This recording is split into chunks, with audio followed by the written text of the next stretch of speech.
Greetings, and welcome to A Year of Movies, a Planet Geek production. For this project, we are using the Ivan Walters reference book of 365 films to watch on the day they happened. Each day, we watch a movie associated with the date we are watching it on. And as it is the 9th of April, we are going to be watching The Good, the Bad, and the Ugly from 1966, directed by Sergio Leone and starring Clint Eastwood. So to begin with, this is one of those early movies that I can remember watching and enjoying almost every single time. Usually on like a whole entire Saturday afternoon, the entire film was shown with commercials and all that sort of thing, bringing it up to like the entire span of an actual weekend afternoon of watching this movie, and basically fell in love with the look and the drama of it right away later on in life to discover just how influential this movie actually is. And like I had previously mentioned, not only does this movie star Clint Eastwood, but it also stars Lee Van Cleef, Eli Walsh, Aldo Graffi, Mario Brega, Luigi Pistilli, and Al Malik. So at its core, this is a caper movie that takes place during Civil War in the Wild West, and where three individuals are trying to get to a hidden stash of $200,000 in gold coin. And over the back and forth happenings in this movie, we eventually come down to our three characters at the point where they need to be in the final climax of the movie. What this movie is this movie is such an influential existence on those to come after. This movie is a perfect textbook to show how to film tension, giving you giant epic scopes at one point and extreme close-ups on faces, showing off all the minor details that an actor goes through with reciting lines and whatnot. It's not lost on the camera. We're tight, full facial close-ups on a lot of things. This movie gives you the perfect example of how to shoot dynamic tension. Our final confrontation at the end, historically known, just the beautifully set up shots, each individual frame a painting of expertise to no end. This movie itself being part of the spaghetti westerns that came out in the 1960s. And not only does it have a fantastically classic plot, has a gorgeous amount of fantastic cinematography and just a score that everybody knows. There's no doubt that if you are a fan of movies that you do not know the score from The Good, the Bad, and the Ugly. We're introduced to our cast in reverse order of the title. We are, first of all, given the ugly of Tucho, who's played by Eli Walsh. We are then introduced to the bad, who is known as Angel Eyes, played by Lee Van Cleef, and of course the good, which is known as Blondie, Clint Eastwood. And some of the best outstanding scenes are when two of these actors are with each other. Generally, it is what it is. Like, we don't have much of the three of them together until we actually get to our final sequence of the movie. One-on-one interaction between any of these two actors are just fantastic and light up the screen all the time. So to set up their storyline, Tuco and Blondie have a setup deal where Blondie brings Tuco to the nearest sheriff to get the reward for Tuco. And as he's about to be hung, Blondie then uses his ranged rifle to tear through the hanging rope, allowing Tuco to take off, and then they meet up later and split the profits. This happens a few times, but at one point, Tuco decides to gets the upper hand and is about to hang Blondie when a well-timed cannonball saves him. And this happens on April 8th, 1862, which in history is the date when the Yankees shelled Albuquerque, where the random cannonball comes from. And just to put this into focus, the $200,000 in 1862 would be equivalent to $4.7 million today. All right, as it is the 10th of April, we are going to be watching Chaplin from 1992, directed by Richard Attenborough and starring Robert Downey Jr. So to begin with, I am a fan of Charlie Chaplin to begin with. I also am a fan of Robert Downey Jr. And at the time, in the late 80s, early 90s, was a time when it was a little iffy whether or not following the career of Robert Downey Jr. at the time would have been a smart thing to do. But I do remember the effort that went into the making of this movie at the time. A lot of the Hollywood half-hour program shows did a lot of coverage of the making of this movie. And unfortunately, it wasn't one that I didn't see until much later after it was actually released on, I'm pretty sure I had seen it on either DVD or one of the movie watching channels. Now, while I already mentioned that this movie does star Robert Downey Jr., it also stars Geraldine Chaplin, Mariah Carey, Anthony Hopkins, Dan Aykroyd, and Marissa Tomei. Now, of course, this whole entire movie goes through the early entertainment life of one Charles Chaplin. Where obviously played by Robert Downey Jr. And we go through his life pretty much in order, but it's interspliced with an interview sequence where a very elderly Chaplin is being interviewed by George Hayden, which is played by Anthony Hopkins, as he talks to him about the biography that he has written. This is what this movie is actually based on, is the actual real-life autobiography of Charlie Chaplin, but the creation of the character of George Hayden is made up for the purpose of this movie to basically allow the audience to jump through different points of Chaplin's life. And of course, we go through pretty much him as a small child doing vaudeville, all the way up into him receiving his Academy Award presentation, and everything in between. We go through all of his working problems, all of his relationship problems, his ups and downs in both love and in work. And we are given a fantastic look at this gentleman's life. Richard Attenborough does a fantastic job at recreating the basically entertainment Hollywood world of the early career of Chaplin, and it's just fantastic. What's kind of cool is they actually go into such great detail to recreate the footage of Chaplin's movies as Robert Downey Jr. doing it.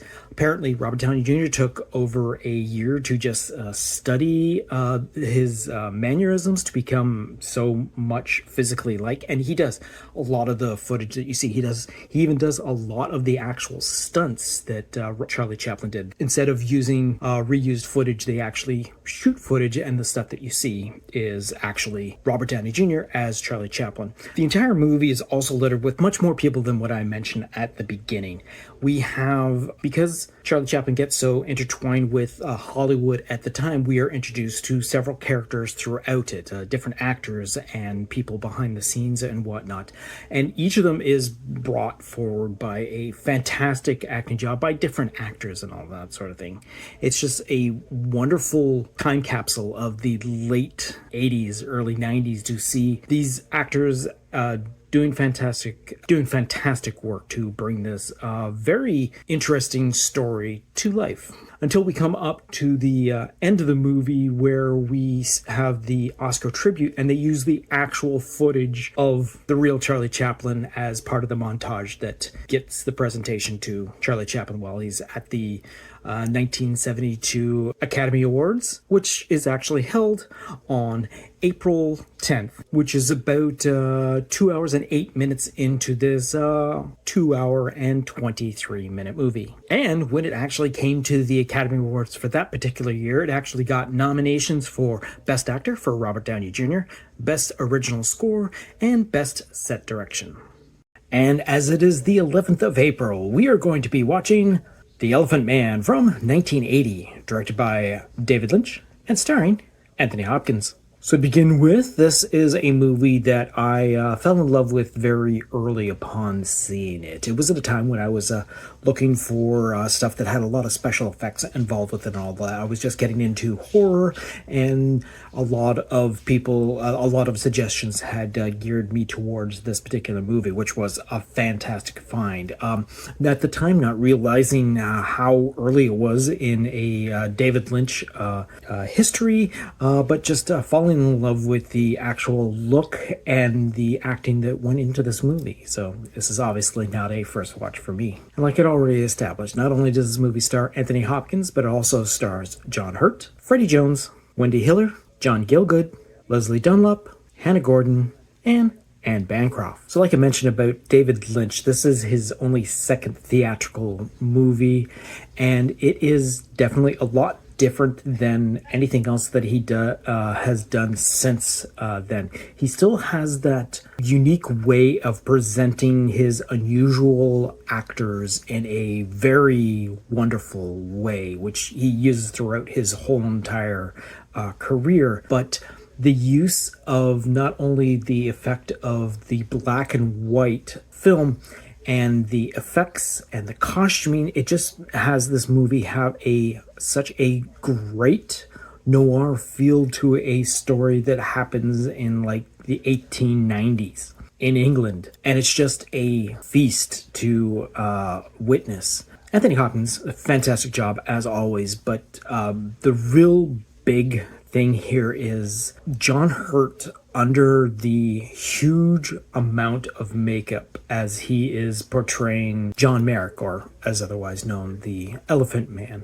Just the intricacies in the use of makeup effects, especially at a time in the end of the 70s, a gorgeous effect. And again, the black and white footage lends so much to this movie.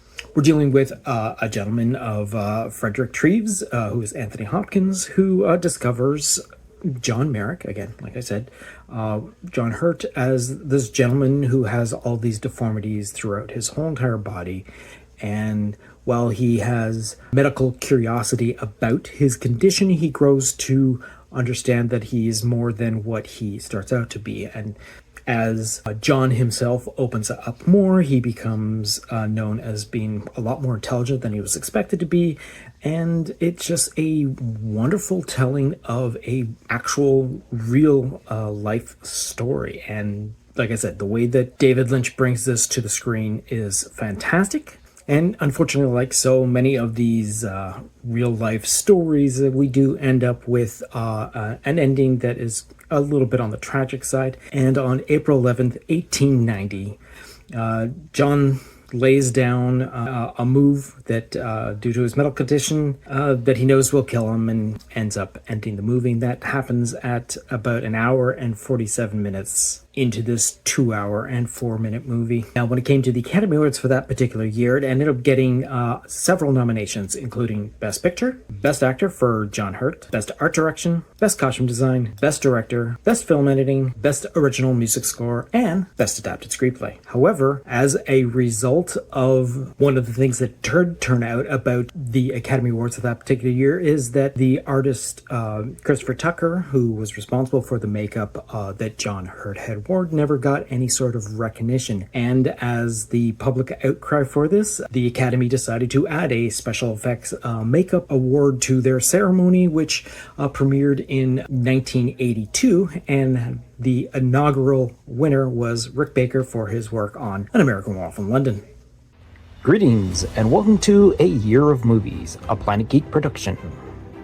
For this project, we are using the Ivan Walters reference book of 365 films to watch on the day they happened. Each day, we watch a movie associated with the date we are watching it on. And as it is the 12th of April, we are going to be watching Rain Man from 1988, directed by Barry Levinson and starring Dustin Hoffman.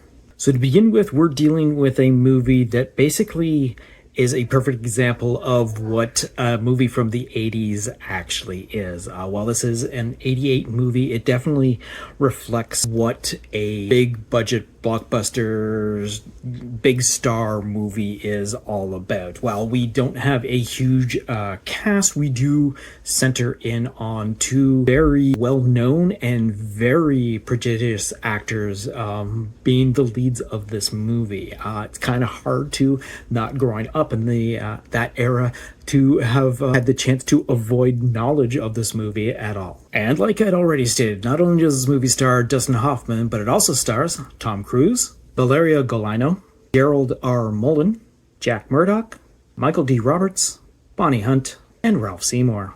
So as a movie from the 80s, like I had mentioned, this is probably at the very top of what people know about the movies. Not only is this story about a man finding out that he has an older brother who has autism that has kept him away from him for a long stretch of his life.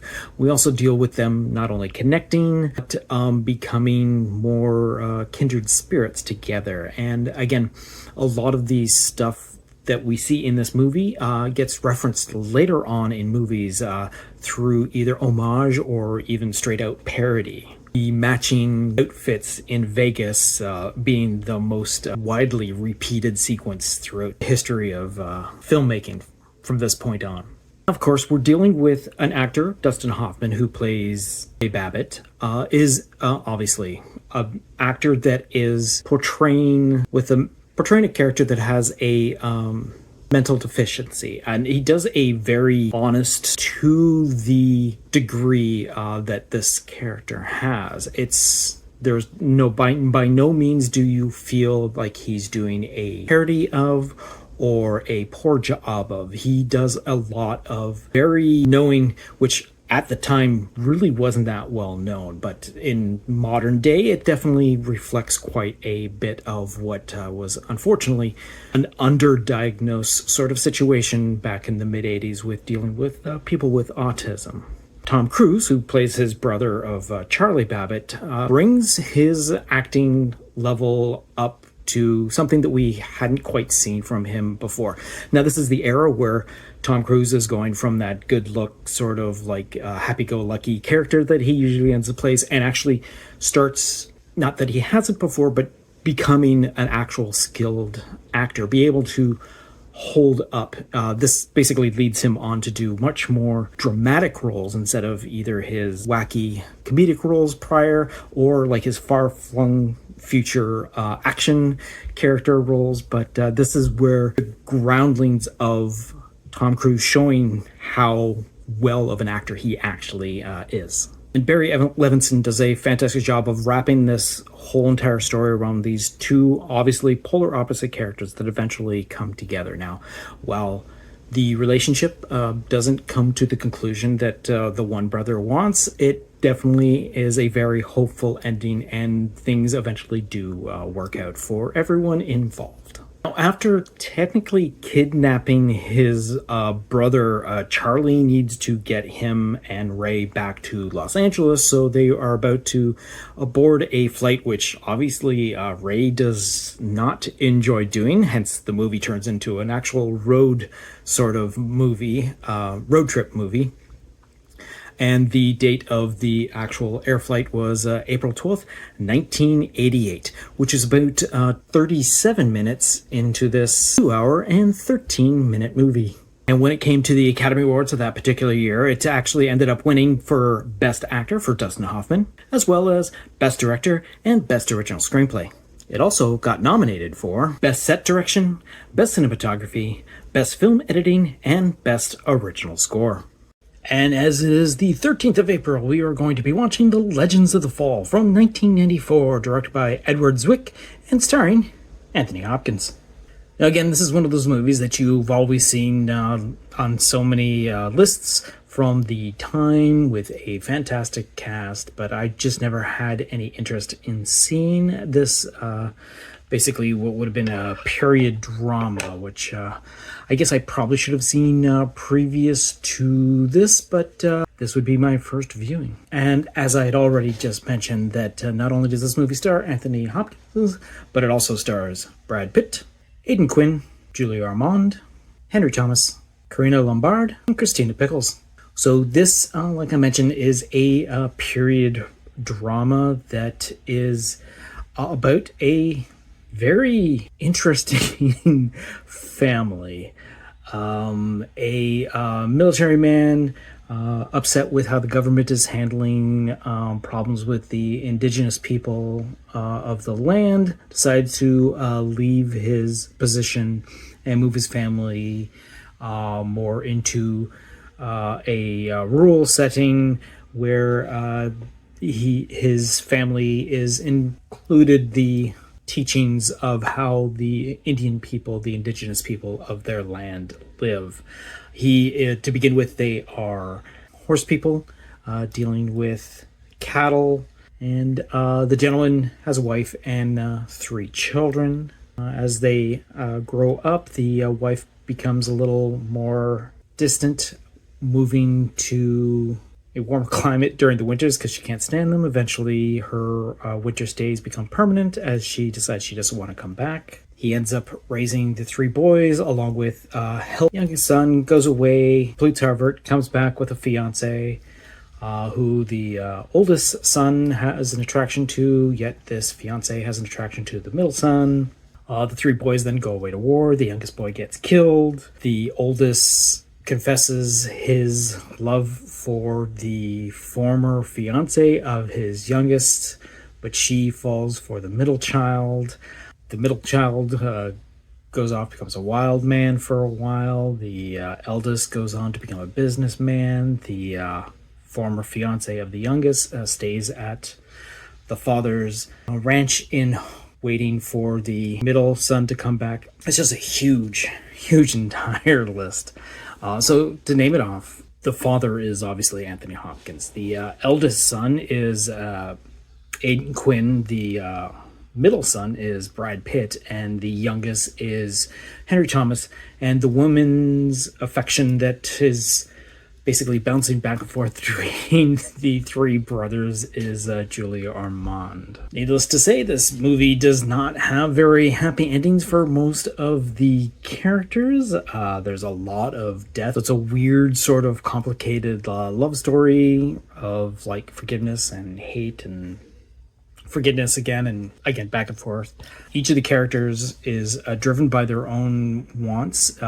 It has a very gorgeous look to the movie. Like the terrain that is shot for this movie is beautiful in the western terrains that they use for this. The look of this movie is fantastic. After the near the beginning of the movie, when the wife decides to no longer become part of the family, the husband, Colonel Ludlow, writes to her a message about the troubles that he's having raising 3 sons, and he actually dates the beginning of the letter as April 13th, 1913. And that's about 6 minutes into this 2-hour and 13-minute movie. And when it came to the Academy Awards for that year, it ended up winning for Best Cinematography, as well as being nominated for Best Set Direction and Best Sound. All right, and as it is the 14th of April, we are going to be watching Apollo 13 from 1995, directed by Ron Howard and starring Tom Hanks. So, again, like a lot of movies around this time, between the middle 80s to the late 90s, it's kind of hard to not be aware of epic movies that are being not only made, but put together in such spectacular big screen events that you have to see in the theater to experience. And this was one of those movies. And like I had already mentioned, not only does this movie star Tom Hanks, but it also stars Kevin Bacon, Bill Paxton, Gary Sinise, Ed Harris, Kathleen Quinlan, Lauren Dean, and Chris Ellis. So just the initial cast list is enough to make this a blockbuster movie to begin with, and it is nothing short of that. Ron Howard's tribute to basically bring it across as a realistic portrayal of this Apollo 13 mission, the NASA use of footage and bringing in digital effects and models and computer generated effects and all that sort of thing just makes this a tremendous movie to be witnessing. And when you saddle that with not only a dramatic story to begin with, putting such charismatic actors in these roles of these three brave astronauts that are basically lost at sea technically when calamity happens, and it's just such a wonderful dramatic telling and experience of not only for visual but emotional as well. We get connected to each of these characters because they're just so beautifully drawn out. And like I said, Tom Hanks as Jim Lovell, Kevin Bacon as Jack Squeert, and Bill Paxton as Fred Hayes. The three of them, again, for a good portion of the movie, they're just them together and them working together. You couldn't ask for a better trio in this sort of situation. Close quarters.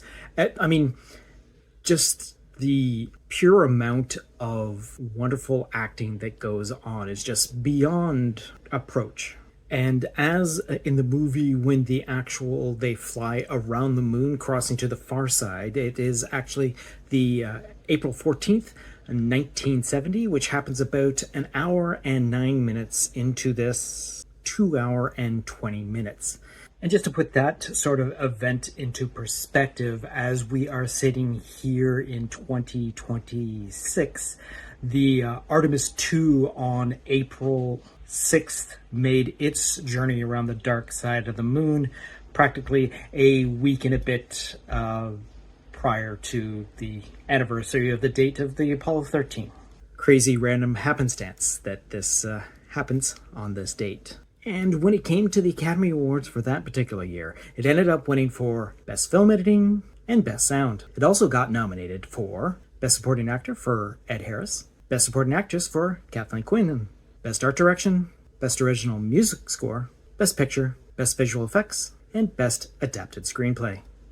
And as it is the 15th of April, we are going to be watching Titanic from 1997, directed by James Cameron and starring Kate Winslet.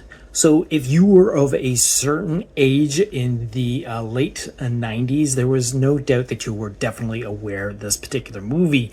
It basically was something that sort of swept over the box office the year of 97. And with people clamoring to see this movie over and over again, which is quite the interesting phenomenon of people wanting to see this movie on several occasions. It definitely was not a disappointment to view, and the fact that this was such a lengthy movie was kind of interesting to see that, again, there were so many people that wanted to go back and see this movie again and again.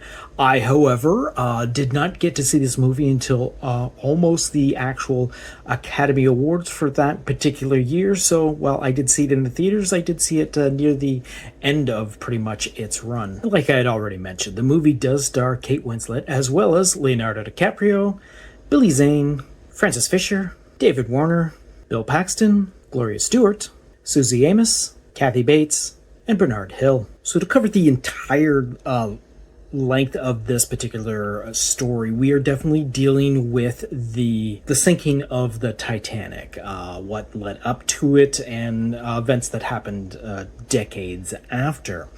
And of course, this has always been some sort of pet project that James Cameron has been thriving to do, and even prior to and since then has done plenty of extra credit to explore not only the actual sunken wreck of the ship, but to again visualize and bring to life our real actual ship itself, which is a lot of what you see in this movie. Such a fantastically rebuilt in both a rebirth in like so many different forms. Not only do we have like a scale versions of certain sections of the ship, we have some fantastic models, and we also have some of the probably the greatest digital effects of the time being used throughout this whole entire movie. While it is a tragic event, we actually basically fill this story with the lives of people existing at the moment of the tragedy. And of course, we are following, for the most part,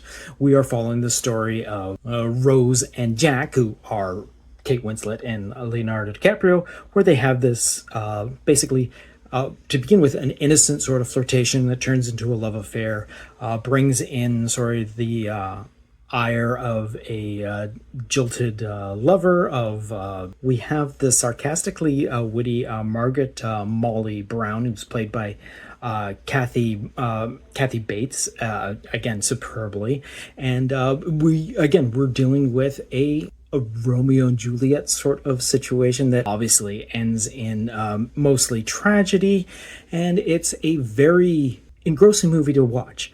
It does not feel its full length. The length of this movie is just subsequential to the actual experience, and you definitely do not feel like you've been sitting in a movie for over 3 hours watching this epic movie play out in front of you. Again, it is one of those movies that was spectacular seeing in the theater, and like I had said, I saw it late in its play, like when it was coming up to Oscars for that particular year, where it was still quite a full theater, and that's a monument to the popularity of this movie, seeing that a theater still quite full at this time. And it is in the early hours of the morning when the ship finally sinks into the Northern Atlantic on April 15th, 1912, which is about an hour and 48 minutes into this 3 hour and 14-minute movie. And like I kept mentioning the Academy Awards prior to this, it did actually end up winning for this year Best Picture, Best Director, Best Cinematography, Best Costume Design, Best Visual Effects, Best Sound Mixing, Best Sound Editing, Best Original Score, Best Film Editing, Best Original Song, and Best Art Direction, as well as being nominated for Best Actress for Kate Winslet, Best Supporting Actress for Gloria Stewart, and Best Makeup. And on that note, we're going to wrap up this particular episode and look off into the future to see what we're going to be watching for tomorrow, which is going to be April 16th, and that is going to be Gone with the Wind from 1939. So until next time, go see a movie. This has been A Year of Movies, a Planet Geek production. Please be sure to subscribe, download, comment, share, rate, and review. Once again, another thanks to Ivan Walters for his book, A Year of Movies, 365 Films to Watch on the Day They Happened. Look for it online or at your local bookstore. Follow Planet Geek Productions on all of our social media. Through Facebook, YouTube, TikTok, Tumblr, and Letterboxd, search for Planet Geek Productions. On X, former Twitter, Instagram, and Blue Sky, search for Planet Geek Pod. You can also reach out to us through email at planetgeekpod@gmail.com. Once again, thanks for tuning in, and until next time, go see a movie.